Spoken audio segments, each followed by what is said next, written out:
welcome to the Young Turks. JQ Granick is pairing with you guys. So, wild, interesting show today. We will be calling out a lot of people. Okay, had to happen. It's gonna happen. We came to play. Okay, so some folks online will be called out, but predominantly, especially in the beginning, Democrats will be called out. But then other Democrats will be given credit because it's called judgment. Look into it. You got to use your mind. We're gonna, and our audience does, and we love them. And you guys are the smartest audience in the world. All right. So tons and tons of Democrats to call out, unfortunately, and of course later some Republicans as well. So let's get started.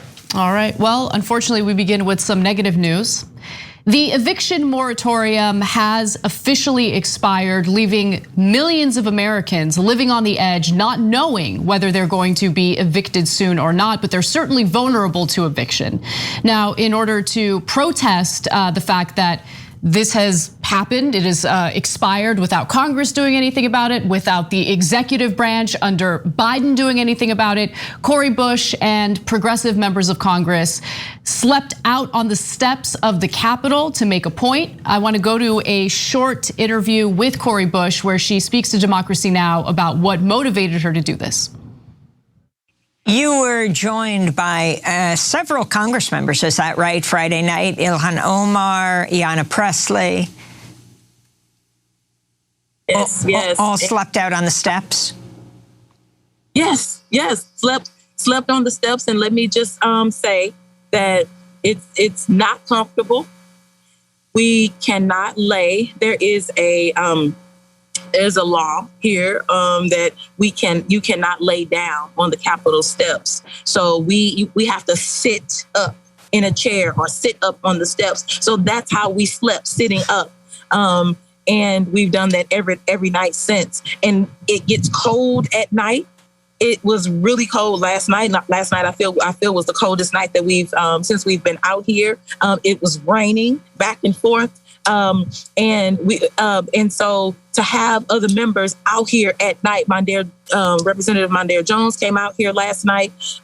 We have to have more bodies, more Congress members to show up. This is the thing. We can't take the glory if we're not willing to go through the grime.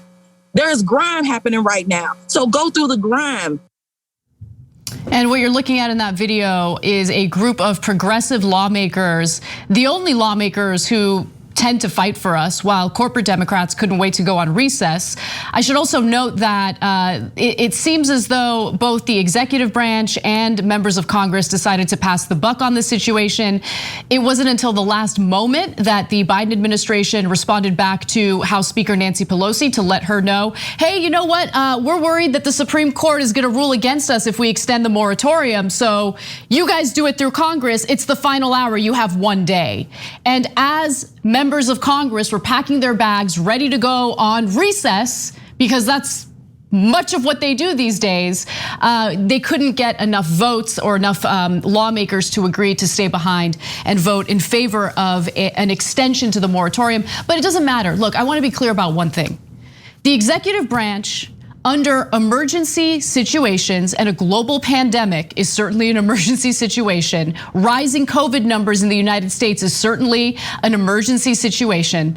Biden could have used the tools in his toolbox to call for an executive order extending the moratorium for a little longer until governors finally dole out the federal funding that was appropriated by Congress in the coronavirus relief bill in the form of rental assistance. Okay, buy them time, do it. But of course, Biden's not gonna do it. Biden's never gonna go out of his way to help the American people. He's just gonna pass the buck and say, oh, Brett Kavanaugh says that we can't do it. Brett Kavanaugh says he can't do it. All right, well, why don't you just buy some time and see how it plays out in the courts, in the very least. But we'll see how this plays out for people who are living on razor's edge right now. Right, so let's do nuance here and call out all the people that need to be called out while telling you how I think that this needle could be thread. So first off, and by the way, some things require nuance and others don't. So first of all, the good guys, no question about it. Cori Bush, American hero here. And so Look, I got arrested on those Capitol steps once, and that was an uncomfortable day. We were protesting money in politics. It was Democracy Spring, and it lasted the whole day. We got, the zip tied and all that stuff, and it was a tough day. She's been out there for day after day after day, and she's sleeping out there. That is much, much tougher, right? And so she's putting herself out on the line, and it is taking personal courage. Others that joined her, AOC, Ayanna Pressley, it's Mondaire Jones, et cetera, should also get a ton of credit. But Corey's leading it, and she's the one there the whole time. But it's not just about her courage, guys. That's not the only reason why she's a hero. The other reason is because she has the courage to call out Democratic colleagues. So now she's doing it in a diplomatic way, but it is crystal clear. And AOC is doing it on television as well. Okay, they're both doing it. And so now that gets to the bad guys. Well, who are the bad guys? Okay, Republicans are gonna vote against an eviction moratorium, of course. And so, but they have no power in the House. So they're bad guys, but irrelevant. So then that leads you to Democratic leadership. There's Pelosi and there's Biden. Now, Pelosi says, well, I wanted to do it, but we got the Supreme Court decision late. It was in June. I think we've had all of July. We thought Biden was gonna do it. Well, maybe you should have asked him. But that's why we all went on a 7-week vacation. Wait a minute, those things don't connect. I'm gonna come back to her because she's actually the one, I would argue, most at fault, even more so than Biden. Okay, so then you go to Biden. Biden says, well, I don't really want to do the eviction moratorium. I mean, I do, classic Biden. I want to do it. But golly gee, the Supreme Court won't let me. That's where we really need nuance. So go ahead and then I'll jump back in. So he's basing his decision on Brett Kavanaugh floating the idea that it is unconstitutional to extend the moratorium. Test him. Test him, do it anyway, and buy time for the American people. Because as I said, the coronavirus relief funding for rental relief specifically has not been given out to people yet, meaning that they do not have the financial means in many cases to pay rent or pay for their mortgage to avoid eviction, right? We need to extend the moratorium. But even if it's a few weeks, even if it makes its way to the courts and the Supreme Court rules against it, but Biden was unwilling to do it. It's not even really much of a risk. I mean, what is he risking in doing that? And then in terms of Congress, look, I don't know. There's a possibility that Nancy Pelosi isn't telling the truth. There's a possibility that AOC isn't telling the truth, but they argue that they have been badgering Biden about getting this extension done, and that he didn't reach out to them until the final hour. So this is according to reporting from Politico, by the way. Some Democratic lawmakers have privately said that they're outraged by the debacle and the lack of notice from the White House, which on Thursday of last week urged Congress to pass legislation extending the ban to give state and local governments more time to disperse $46.5 billion in rental aid authorized earlier this year. The plea arrived just before the national halt on evictions was set to expire this weekend. And so in response to that, Nancy Pelosi said this, quote, really, we only learned about this yesterday, meaning the White House's decision against extending the moratorium. Not really enough time to socialize it within our caucus to build the consensus necessary. So that's what she was referring to there. Initially, I was under the assumption that Pelosi was completely unaware of the looming expiration date for the moratorium, but that was a misread. She apparently was referring to the White House and what they had informed Congress about in the final hour. So we haven't even gotten to the main culprit yet, but let me go back to Biden, then I'm gonna come to Pelosi. So the Democrats always have 1,000 excuses for not doing their job or not doing what they promised, right? In fact, I actually want to read a real quick YouTube super chat here. We involve our members in the super chat community on YouTube and Twitch, et cetera, as well. So Peter Hamby wrote in, COVID, pandemic, lockdowns, failures of raising the minimum wage, closures, political shenanigans, but sure, tell the US people not our problems. And we get that from the Democratic Party all the time. And now they're all finger pointing at one another. Oh, Biden, Pelosi, this, that, the other thing, right? So again, to absolutely clarify who the culprits are here. So Biden could have acted on it earlier. Biden could act on it right now. Yep. And then so his new excuse is, well, okay, I could have acted, but I didn't. I might act, but I won't. And so Kavanaugh says that he might act, so preemptively I'm going to surrender. And then people are like, that's so absurd. You got to come up with a better excuse, because your excuses are flailing here. They look ridiculous. So it says, oh, I got a new one. I got a new one. The new one is, what if Kavanaugh and the Supreme Court do act, and it sets a new precedent that allows us to not take action on other things? Oh, don't worry, you don't need the Supreme Court for that. You guys have already got that on lockdown. Yeah, what do you need? So that your argument is, I'm going to not do anything just in case the Supreme Court tells us that we can't do anything. Okay, so now look, to you and I, that's an obvious excuse. To Washington media, they think that's perfect. We got it, good enough. All we're looking for is something to hide behind, right? Or you give me a fig leaf. Okay, the fig leaf is we're worried about precedent. But even if that were true, which it's not. Okay, what you could do is you could extend the moratorium, then get Congress back in, and then pass it through Congress, and then pull the executive order so that it never goes to the Supreme Court. There, I solved your problem. And that is, no question about it. Look, it doesn't take a lawyer to know this, but I am a lawyer, and because it's one of the easiest legal principles. At that point, the Supreme Court cannot consider it. It will be moot. They cannot consider an issue that is already resolved. So they can easily extend the moratorium now and buy enough time for the House to actually vote. But Biden presumably knows that. God, I hope to God they know that. That is bare minimum legal doctrine, right? But they're not doing anything. So if you're wondering why, if you're new to this game and you read the New York Times and you watch CNN and you think the Democratic leadership actually are honest and you're shocked by this, why? Real estate interests, period. It's so obvious. Real estate interests are gigantic political donors. Bingo. Okay, eviction. Those guys that are getting evicted, they don't have enough money for rent. You think they have enough money for political donations? Okay, there's no way they care about them. They care about the donors. How many reporters are reporting on that? Nearly zero. But I still haven't gotten to the main culprit. But Anna, go back in. No, I mean you nailed it by mentioning the real estate companies or the real estate interests behind this. Because remember, what did BlackRock do during this pandemic? What was their top investment? Single family residences that they purchased not for the purposes of flipping them and selling them, but for the purposes of turning those homes into rentals. Now, keep in mind that Blackstone didn't even really care if there was a moratorium or not, and still evicted people in some of these red states because they knew that the Republican governors would offer the cover that they needed.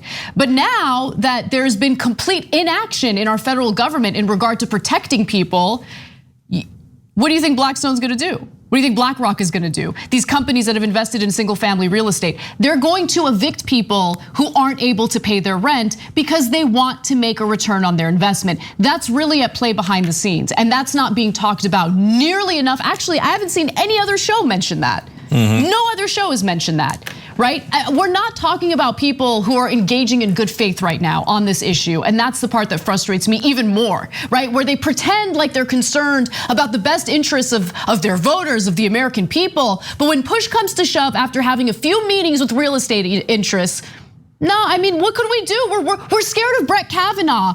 That's how we fight for you. Please vote for us in the midterm elections. Okay, I mean, look, when it comes to the rest of the media, it's tough slog out there because, let's break it down real quick. The right wing is saying, throw the bums out. Who cares? We don't care about our fellow people, right?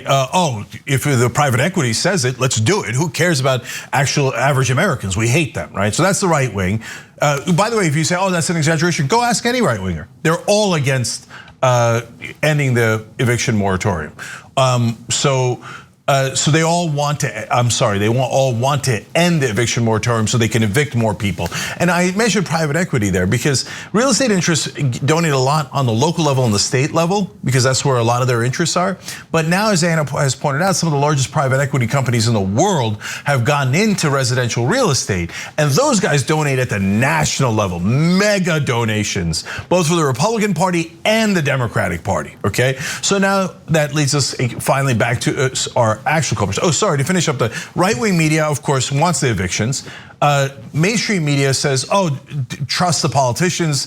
Biden and Pelosi must mean what they say. We're just gonna report what they say as if it's true when it's not anywhere near true. It's outlandish, right? And then you go to the crazy left, and the crazy left is like, it's Cori Bush's fault. What?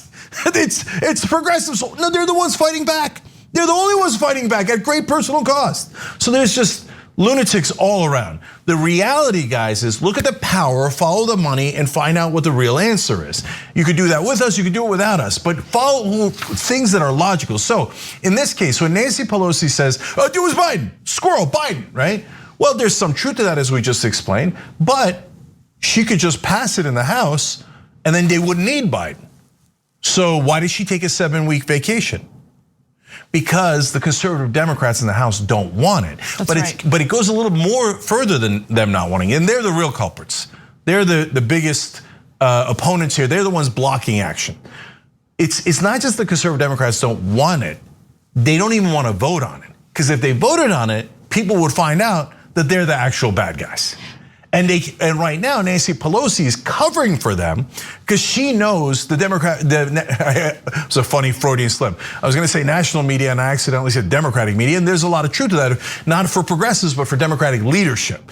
So if Nancy Pelosi says something, nearly every national reporter will report it as a fact, even if it's absolutely wrong. They know it's wrong and it's outrageously wrong. They can have a vote tomorrow. She can call him back into the House and say, we're gonna vote. Hey, you wanna vote against it? Vote against it, what do I care? But let's get you on the record. But she doesn't want him on the record because she wants to trick voters into thinking they're good guys, but let them tell their donors, no, we delivered for you and we crushed the average American on your behalf.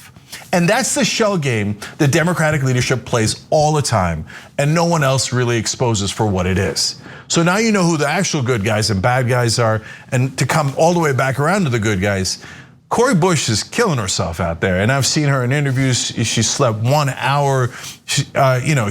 And she knows what it's like because she was homeless herself before she was elected into Congress. So we're talking about a person who has a real connection to the American people who are struggling right now. This is not some corporate Democrat who doesn't know what the anxieties, the economic anxieties of the American people are, which is why she's out there fighting on people's behalf. And it's a sight to see. This is what happens when you elect actual real people into Congress as opposed to individuals who are just looking out for their own financial interests. 100%. And look, we told you that just Democrats were real people and they would have a chance to be a hero, and that's what they're doing right now. And again, here they're having the courage to call out their Democratic colleagues and saying, we could vote on it now. They're choosing not to vote on it, right? So one last thing, guys, go help her.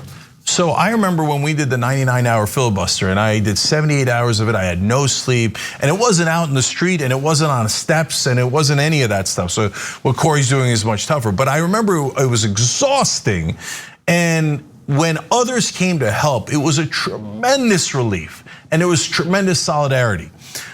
Go out and join her. Make that crowd 1,000 people, 10,000 people.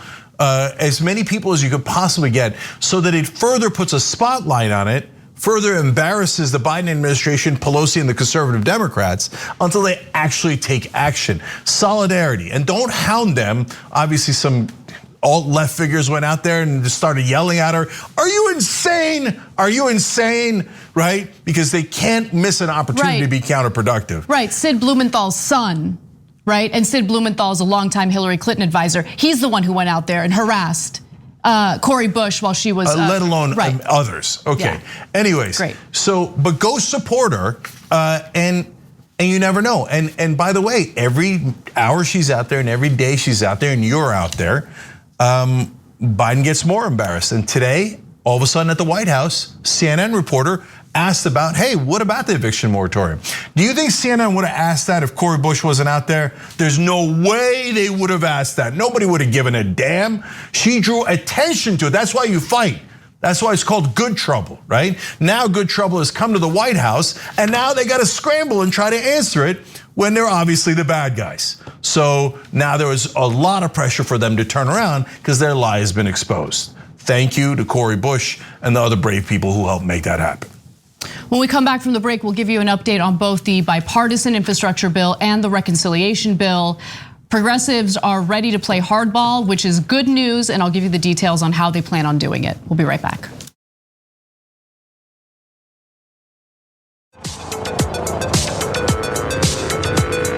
All right, back on the Young Turks, Cenk and Anna with you guys. All right, a lot more news. Let's do it, Anna. Well, let's do a little update on the infrastructure bill because there are members of Congress celebrating the agreement among lawmakers in regard to the bipartisan version of the bill. So let's talk about it. The Senate has released new details in regard to the bipartisan infrastructure bill, a much smaller bill compared to what is proposed in the $3.5 trillion reconciliation bill. The reconciliation bill, of course, includes everything that we'd like to see funded, including funding for childcare, elder care, climate action, and the like. Now, this 2,700-page bipartisan bill does include some funding for physical infrastructure that's incredibly important, but it does have some giant red flags. The number one red flag, of course, being what we've talked about on the show before, asset recycling. And that's something that Representative Alexandria Ocasio-Cortez spoke about during a conversation with Jake Tapper over the weekend. Let's watch.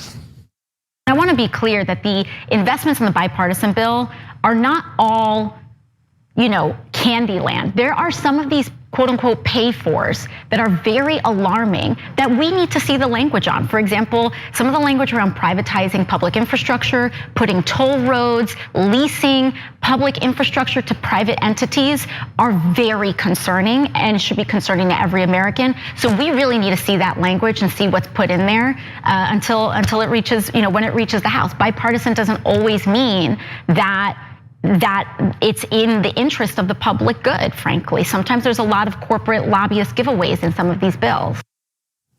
And she's right about that. As I mentioned, this bill, as it stands right now, is 2,700 pages long. We don't have too many details because you have to sit down and read every single detail of how that funding is appropriated. And more importantly, there's gonna be $579 billion in new spending. And when they talk about the pay-fors, because overall this is supposed to be a $1 trillion bipartisan infrastructure deal, they're talking about privatizing public infrastructure, which means that private companies will manage and control our infrastructure and implement various tolls and fees on the American people who need to use that infrastructure to go to and from work or to do anything, to travel, to get from one place to the other. And so I think that AOC is right in raising alarm on that issue. It's frustrating to see Democratic lawmakers celebrate this as if this is a giant victory just because it's being done in a bipartisan way. You can have bipartisan legislation that's completely disastrous for the American people. So why don't we just wait and see what's actually going to be in the final version of this bill, but more importantly, see whether there's gonna be enough of a fight to ensure the passage of the reconciliation version of the bill, which is of course far better. Okay, what AOC did there was so important because again, you've gotta call out what's actually happening here. And there's, as we've explained many times now, there's two versions of this bill. There's the so-called bipartisan version that we're talking about here that has less provisions for climate change relief, less provisions for creating jobs, and we can go on and on. Now, there are parts of that bill that are good, and because of the pressure that progressives put on, they actually did take out the part about toll roads and all the things that Anna was telling you about that we were deeply concerned about.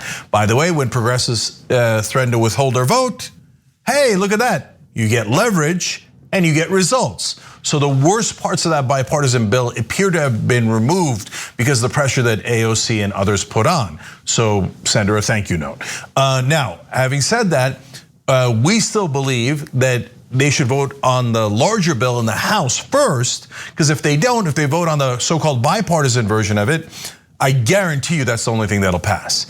In fact, not just Democratic leadership, but the media now is gearing up to put pressure on progressives and everyone else to bow their heads and only pass the smaller version of the bill, the one that the Republicans agreed to, okay? Now, why do I say that? Now, you might think that this is subtle, and I'm gonna read you some of the things from just one of the articles that I read on this, but I see it throughout all the articles, and I saw them do this numerous times, especially on the Dodd-Frank financial reform bill. Okay, so first of all, the Washington Post explains declares in its headline that this is a $1 trillion bipartisan infrastructure bill. Only later in the article do they clarify, well, it's not really $1 trillion. They're repurposing about half of that from the COVID relief bill that already passed. So it's actually only $550 billion. Okay, $550 billion is not a bad number. Okay, in the context of the trillions that we're talking about for infrastructure, it's actually relatively small. But at least be honest about what the number is, because they already passed the other portions. Claiming they're repassing it is totally pointless. It just gives them extra publicity for no reason. Okay, now they describe it this way. Second paragraph. The package arrives after weeks of haggling among a bipartisan bloc of lawmakers who muscled through late night fights and near collapses to transform their initial blueprint into a roughly 2,700 page piece of legislation. The fate of their labors now rests in the Senate. You see how it makes them sound like heroes? They're bipartisan and they fought so hard, and now all their hard work goes to the Senate, and let's see if something good can be made of it. These heroes. Third paragraph. Virtually no part of the US economy is untouched by the plan chiefly put together by Senators Rob Portman and Kyrsten Sinema. In other words, this is comprehensive and historic and unprecedented. It's exactly what they did with Dodd-Frank. And mind you, how did we find out Dodd-Frank was so weak? Because 1 out of 10 or 20 articles would tell you the truth. Paul Volcker wants his name removed from the bill because it's so weak and it's not going to get any real reform done. They bury that in the middle of the newspaper out of 1 out of 10 or so articles, right? But 9 out of 10 articles are on the front page. Historic financial reform. Obama holds Wall Street accountable. That just isn't true. And we know that because of other articles they have explaining that it isn't true when they actually get to the details. So what they're framing here is the bipartisan people are the heroes. Right. And if you don't pass this heroic thing, you are against any action at all. No, but wait a minute. Progressives want more action, bigger action. No, so by the way, as always with our predictions here, you'll get to see it with your own eyes.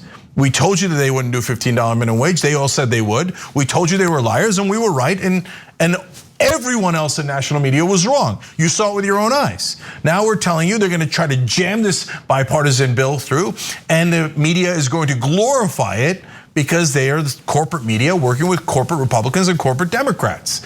Okay, informally so, there's no memo written, but that invisible hand works really well. Now, finally, that is why AOC also calling out in that CNN appearance and saying bipartisan isn't necessarily good. It depends on what are we agreeing to. Oh my God, it's the first time I've heard that logical point in decades on television, maybe in my entire life. We've made it on the Young Turks thousands of times. Yeah. Who cares if it's bipartisan? What's in it? She nailed that interview. The entirety of that interview with Jake Tapper was pretty powerful. So definitely check it out.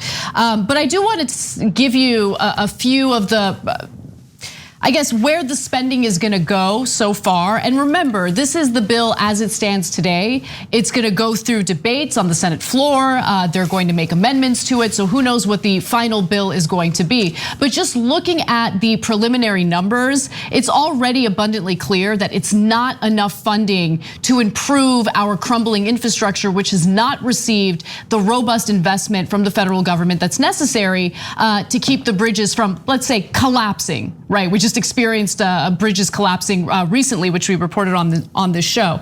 Now, senators also said that the measure calls for $66 billion targeting passenger railways, which the White House says is the largest such investment since the creation of Amtrak nearly a half century ago. One thing I want to note is the reason why Republicans are on board in funding some of the physical infrastructure is because corporations need that physical infrastructure. You think it's just like random private American citizens who need infrastructure? No, if you want commerce to run smoothly in this country, you need to have a functioning infrastructure in order to be able to do that. So there are corporate, like the US Chamber of Commerce is totally on board for the bipartisan version of this bill because they get to benefit from it. They don't care about the American people getting to benefit from it. They want to make sure that federal money is used to improve infrastructure for their business purposes. Lawmakers also plan to set aside $55 billion to improve the country's drinking water. Oh, are they not merciful? Finally,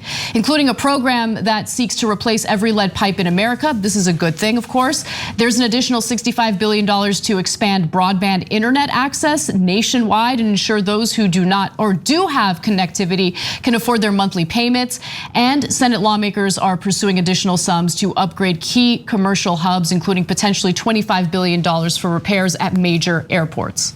Now, Anna, all of that is good to really good, right? So credit where credit is due. But now, if you notice, once they have the bipartisan agreement, mainstream media tells you it's wonderful and tells you all the great parts of the package, right? Now, will they do likewise for the $3.5 trillion bill that progressives want and Democrats claim that they want and will get? Because that version of the bill has all of that times 3 or 4. And then many other provisions that are also excellent and create potentially millions of jobs. So far we've had the $3.5 trillion version presented by the press as this thing that Democrats say that they want, but is it really realistic? I don't know how we're going to pay for it. But now the pared down version of it, which again, if you just take into account new money, is 1/7 the size of the progressive / Democratic version, right? Well, on that one, they say since we have corporate Republicans and Democrats agreeing, it's wonderful. On the one much larger one, the things that we told you are wonderful, when you make them even larger, are not as good. So that's gonna come soon, okay? But the bottom line on all of this, and go to tyt.com/petitions, because we want your help in pushing forward change, is in the Senate, they can vote in any order they like. But in the House, if they vote for the bipartisan one, the pared down one that we're telling you about, if they vote for that one first, we're screwed. You're never, ever, ever gonna get the larger one. I don't care what Nancy Pelosi says. I've seen her lie dozens of times in exactly situations like this. And then they'll say, oh, there was nothing we could do. Josh Gottheimer voted against it. And so did 3 other corporate Democrats. Oh, golly gee, right? No, you've passed the $3.5 trillion version first, then we could pass this version. And that's what the petition asks people to do. Not only show your support by signing it, but send it to legislators. And if you get them to say, yes, I agree with this, please let us know, because then you're effectuating change in a positive way. And then we could get that to the press. And then the press will go, oh no, now progressives are actually trying to do the right thing. So now they have power and they have leverage. And now we're gonna have to negotiate to see if we can get a larger deal. All right, let's take a break. When we come back, we'll talk about the progressive Democrat strategy in ensuring the passage of the reconciliation bill. We'll be right back.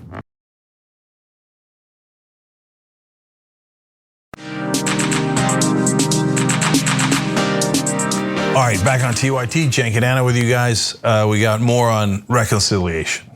All right. When you brought up the federal deficit at a Democratic caucus luncheon on Tuesday, you were booed. I'm not sure. You were booed. I heard a lot of no's. I don't know if it maybe is boo no or no boo or something. Well, Senator Joe Manchin certainly deserves the boos because he's starting to make it more and more clear that he is not necessarily going to vote in favor of the Senate reconciliation bill on infrastructure. That's the $3.5 trillion bill that includes all of the agenda items that both the Biden administration and congressional Democrats claim they want to champion, that they want to pass. But unfortunately, corporate Democrats are standing in the way. Joe Manchin happens to be one of them. Now, Senators Kyrsten Sinema and Joe Manchin and Jon Tester have expressed concerns that the go it alone plan, and of course, their concerns about the go it alone plan means they're concerned about the reconciliation version of the plan, which can pass with a simple majority in the Senate. Manchin said he supported what the plan entailed, but was concerned about the price tag. And Sinema's spokesperson said the senator would give the package, quote, careful consideration. Jon Tester told CNN the price tag was a, quote, big amount, but he wasn't ruling anything out. And so the real question is, what are Democrats planning to do? We need to be clear about what Manchin is cooking up, but more importantly, what are progressives planning to do to fight back, and what are they doing with the leverage they have in the House? Before we get to the progressive Democrats, let's hear more from Manchin in this next video. Arizona Senator Kyrsten Sinema, who is one of the other moderates among Democrats in the Senate, she made headlines this week saying that a $3.5 trillion bill is too big for her to support. Now, I know you've said you're keeping an open mind, but you've previously said you're concerned about the debt and inflation. You've suggested you could back $2 trillion. Would you prefer this bill be smaller? Well, let me just say this out of respect for all of my colleagues who've worked so hard, and I respect them too. Hopefully they respect us for what we've been doing. The more moderate group or conservative group of the Democratic Party. But with that, you have to have a blend. So where they are right now, everyone should be concerned about debt. We're at almost $28.6 trillion of debt. And our debt goes up $4 billion a day. If you're sleeping, if it's a weekend, whatever, it goes up $4 billion a day. Someone should be concerned about getting your financial house in order. So I'm worried about that. I'm worried about inflation. But with that, we're going to pay for it. So let's see what the pay for is if they're real. Let's see if the tax adjustments we're going to make. I didn't vote for the 2017. I thought it was weighted to the wrong side. So if we make some adjustments, are we going to go overboard and make ourselves non-competitive? I wouldn't be for that. Yeah, I'm sure Joe Manchin is really concerned about the debt. He doesn't ever mention what the Federal Reserve is doing in keeping interest rates artificially low, which of course contributes substantially to inflation. Never ever mentions that. I'm sure that his own personal financial investments in dirty coal in the state of West Virginia has nothing to do with the fact that he's opposed to the reconciliation version of the infrastructure bill. I'm sure that this is all about good faith concern, Cenk, about the federal deficit, because Manchin was concerned about the deficit throughout the 4 years of the Trump administration. He was constantly ringing the alarm about it. No, let's keep it real. Let's stop pretending like this is a good faith argument. We know about his financial investments. We know that he's looking out for his own profit motives. This is not about the federal debt or the deficit. He does not care about that at all. And reporters need to be clear about that when they're interviewing him and when they're covering the story. Okay, I'm going to put on the decoder ring in a second, but first, let me just say, it isn't just about Manchin. It's all the politicians and all the media. So during the 4 years of Trump, we almost never heard about the debt or the deficit. Remember, they passed $2 trillion worth of tax cuts for the rich and for multinational corporations. Nobody talked about inflation. Remember anybody talking about? No, there wasn't, right? And did anybody talk about debt and deficit? No, all of a sudden we're counting down to the day how much we're spending, and there's a Democrat out there telling everybody, you better panic about the debt and the deficit. You didn't need to panic under Trump, but you need to panic now. But it's not just about Trump. It's not Democrats and Republicans. Remember here, the corporate Democrats and Republicans agree, and the corporate media agrees. So when they did $4 trillion through the Fed for COVID relief for businesses, for large businesses, let alone the trillions they put in for large businesses through legislation, there was no talk of inflation. You're telling me that the Fed is going to print trillions of dollars, and at that point you're not concerned about inflation? Then now you're concerned about inflation when we would actually create real jobs for average Americans. Now, when it helps average Americans, all of a sudden they're all concerned about inflation. When the Fed is printing money and handing it to the banks and handing it to corporations, trillions of dollars at a time, not a peep about inflation or anything else. Guys, the hypocrisy is obvious. Every day these guys look like they're trying their hardest to prove Noam Chomsky right. It's all about manufacturing consent, okay? And so in this case, let's put on the decoder ring and now decode what Manchin is saying. We just told you about debt, and we just told you about inflation. So when he says inflation, that means business interests are not as interested in this, okay? We took all the money, us and our donors, and now we don't want higher wages. Sometimes we don't necessarily even want higher jobs. But most importantly, we don't want clean energy replacing dirty energy. Exactly, because Manchin, remember, a story that we covered just last week, Manchin makes $500,000 a year off of his personal investment in dirty coal in the state of West Virginia. He makes more than double his congressional salary off dirty coal in the state of West Virginia. That's what this is about. And of course, listening to what his corporate donors want him to do, like a good boy. He's just being a good boy for his corporate donors. That's who Manchin is, and don't forget it. And finally, the last thing to decode is when he says that are we going to go overboard? In other words, no, when it comes to helping average Americans, cut, and make ourselves non-competitive. That's business lingo. For, you know what, if we start actually, holding corporations accountable or helping new industries, not old industries, I'm going to say, all of a sudden we're not competitive. It's the oldest trick in the book.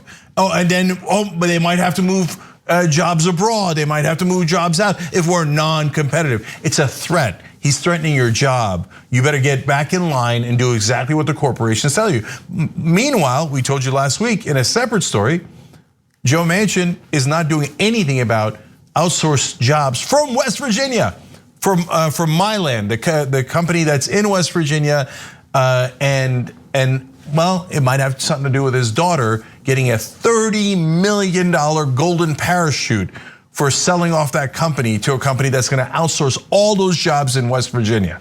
So when it comes to actual jobs, he doesn't give a damn about being competitive or non-competitive.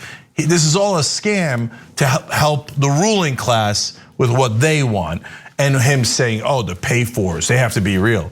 Even in his bipartisan version, they're not real at all. You know why? Because Biden, at least half-heartedly, and the Democrats half-heartedly, said that they wanted this infrastructure bill paid for by raising taxes on the wealthy and corporations, not by the whole amount that Trump cut taxes.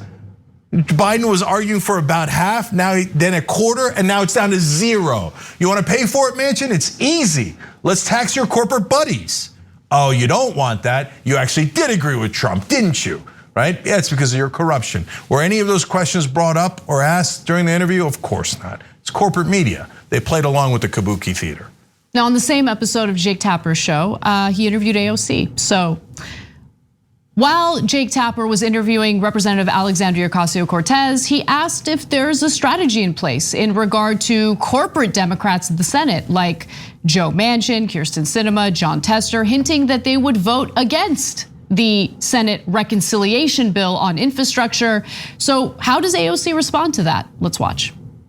We can't just have one body driving the entire legislative agenda for the country, and frankly, 20 senators that within that one body. And so we need a reconciliation bill if this bipartisan bill is going to if we want this bipartisan bill to pass. Now, I know the infrastructure deal that they're talking about, and Manchin said they're going to introduce it today. They're going to bring out the language. Is obviously a lot smaller than you wanted, a lot smaller than a lot of your fellow progressives wanted. It still does include things that you like, including funding for electric vehicle charging stations, public transit, clean water systems, broadband, more. When it comes before the House, as it looks like will happen, will you vote for it? We have to hold on to that. We have to hold on to that bargain. If there is not a reconciliation bill in the House, and if the Senate does not pass the reconciliation bill, we will uphold our end of the bargain and not pass the bipartisan bill until we get all of these investments in. And keep in mind that there are enough progressives in the House to block the bipartisan bill. And so that's the threat that AOC is issuing there in that interview. And in fact, there was a follow-up and she doubled down on what she said. And I'll get to that in a second, but Jake. Yeah, so this is using your power. That's exactly how you use your power. Okay, Manchin says, and Sinema says we have to respect them. Well, they gotta respect us. We need their votes in the Senate. Well, guess what? You need my votes in the House. And so they're committing to what we wanted and what progressives wanted and what we have a petition about that you should sign and send to others, tyrt.com/petitions. We're not gonna vote on your version of the bill, the Republican version of the bill, until we vote on the Democratic version of the bill. So I don't understand why any Democrat wouldn't insist on that. So unfortunately for pretty much my whole life, we've had Democrats, even ones pretending to be progressive in the past, that would never insist on their positions, and their go-to mantra was, because they were paid to lose by their donors, was, well, there was nothing we could do, right? Now here's AOC saying, no, there is something we could do. We could vote no, and we will. If she sticks to that, it'll be excellent. It'll be exactly how you're supposed to do politics, including hardball, and they will get a larger package. because they're now finally at the negotiating table. And look, progressives should receive positive reinforcement when they issue these types of threats, because it's clear that they understand the leverage that they have. Now it's really up to them to use it and to flex that muscle. And so when she was asked about it again, here's how AOC responded.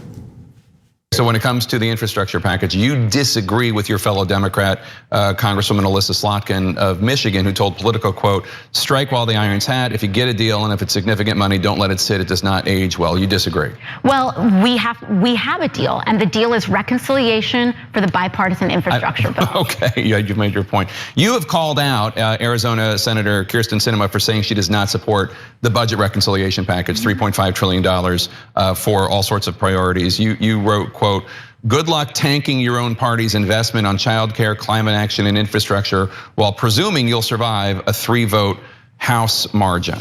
Yeah, I mean, that's the thing. This is a deal, and we have a tight margin in the Senate. I respect that we have to get Senator Sinema and Manchin's vote on reconciliation. They should also respect that there's a very tight House margin and that we have to be able to uphold our end of the bargain as well. And House progressives are also part of that majority. And how many House progressives do you think are with you on this? I believe a very large amount of the progressive caucus. The total amount is about 90. I am not the whip of the progressive caucus, but what I can tell you is that it's certainly more than 3, and it is in the double digits, absolutely. Enough to prevent it from passing. More than enough. Good. And AOC and the rest of the progressive lawmakers in the House should not be intimidated by whatever fear mongering is to come from corporate Democrats and from the corporate media. They have the leverage. They should flex that muscle. Manchin has no problem doing it in the Senate. So there's no reason why progressives shouldn't do it in the House. That was perfect. Now, look, we're the ones who told you that AOC and other progressives were not using their power on $15 minimum wage when they could have. And they could have made a difference by holding up the COVID relief bill. It would not have meant that the bill would have died. It would have meant that they would have been at the negotiating table. Now, so, and that cost us access and all those things, and I don't give a damn. We did the right thing for the right reasons and the right strategy, okay? Now, when I tell you that's right, that is how you gain leverage. That is how you win. You understand that it's true, right? You got to know when to put pressure on, when not to. And in this case, she's putting pressure on other Democrats in a perfect way. And if you noticed, Tapper in the beginning is always trying to bully her. And that's what the media does. And Tapper's media, mainstream media 101. Well, your fellow Democrat, Slotnick, says this. That's a preview to, hey, you better, if you don't say the same thing, you're causing disunity. That's right. That's why AOC keeps going back to the point of, wait a minute, we already had a bargain. We already had a deal with all of the Democrats. And so don't tell me I'm not violating the deal. They'd be violating the deal. Exactly. And Tapper laughs at that and goes, you made that point a couple of times. So his first attack, and it really was an attack, did not work. So then he goes to Sinema and he's like, oh yeah, you need her vote. That's the essence and the framing of the question. And then you wrote this tweet, this mean tweet saying you can also vote. How dare you? Yeah, and he basically asked her like, are you really gonna withhold your vote? I thought only corporate Democrats like Sinema and Manchin could do that. And she goes, no. It turns out, Jake, breaking news, we also can vote in the House. And so then that's when he finally lets it go. And he's happy because he made some news, and later they will frame it as, can you believe how unreasonable AOC and the progressives are? And if we're right about all that, you will see it build to a crescendo. This is just the beginning. Later, the Tappers of the world will come out there and go, they have a bill on the bipartisan version. Why don't they just take it like Slotnick and the corporate Democrats say? Right. Oh my God, these progressives are causing disunity and dissension. Yeah. I can't believe they would dare vote on their ideas and principles when they should know to bow their heads. You will see that pressure with your own eyes, and it won't be Democratic leadership. It'll be mainstream media that does it on behalf of corporate Democrats and corporate Republicans. That's right. That's a prediction that I would not take a bet on. I think you're absolutely correct. And you guys are going to see it play out in real time as progressives, if they continue to hold and continue to carry out the threat that AOC just mentioned in that video. I have no doubt that the corporate media will become increasingly aggressive against them. But that's what I mean when I say it's important to provide positive reinforcement when progressives are going in the right direction, because they need that support. They need to know that their base is behind them and supports them as they're doing something that's sure to bring on a lot of aggression from corporate Democrats, but more importantly, the messaging from the corporate media, which is sure to be even more aggressive. So, all right, we got to take a break, but great news. When we come back for our second hour, we're gonna have a wonderful guest on. He wrote a piece in the Daily Beast about how some of these questionable YouTubers who spout out all these lies and propaganda become multimillionaires. So we'll have a discussion about that and more when we return. Thanks for listening to the full episode of The Young Turks. Support our work, listen ad-free, access members-only bonus content, and more by subscribing to Apple Podcasts at apple.co/TYT. I'm your host, Cenk Uygur, and I'll see you soon.